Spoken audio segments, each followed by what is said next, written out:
To my bobbies, the OffGun fandom, I may have a hot take about this trailer that you guys may not agree with, and that is I like the first trailer to a degree better, but I do like this official trailer.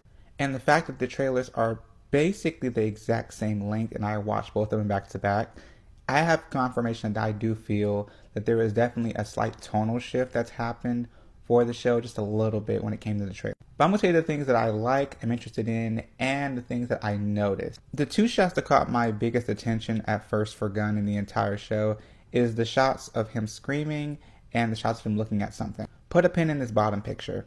First of all, the trailer is gorgeous. Let's just get that out the way. It's beautiful. All the lighting and color grading just looks effortless. It feels like the type of nightclub that you would stumble upon. Two of the biggest shocks in the trailer is the amount of skin being shown, particularly out of Off, who never really shows this much skin typically. Keep in mind, a lot of people are interested in the Dew and Gunn situation because there's been this obvious unspoken rule that nobody touches Gunn.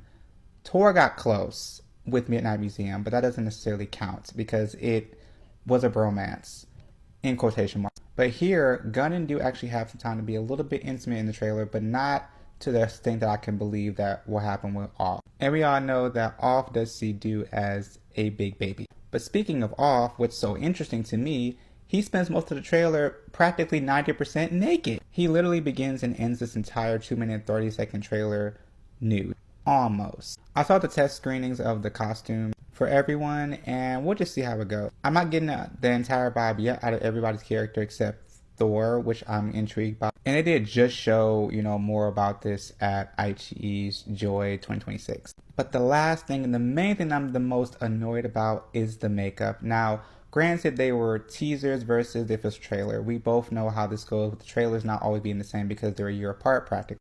But in this specific case, I am quite surprised that Gunn went for a soft approach. Now, notably, Gunn has a more ingenue type feature when it comes to how he looks. He looks younger, and the lighter undertones kind of help him become a little bit softer with the color palette, especially with the pink. And I can assume through makeup testing that he decided to do this more lighter and more softer approach, even though they're revoking the punk style, which is mentioned in the show trailer. Even down to the money shot, I was completely shocked at how different it is, both in this tone and its approach. And again, I am somebody who was very interested to see Gunn in a darker look, especially because of the black lip. It felt very different from what he's ever done. It's super removed and it's experimental. And this show is an example of OffGun doing more experimental stuff for themselves. So to have this pivot in terms of the look was shocking. But am I going to watch?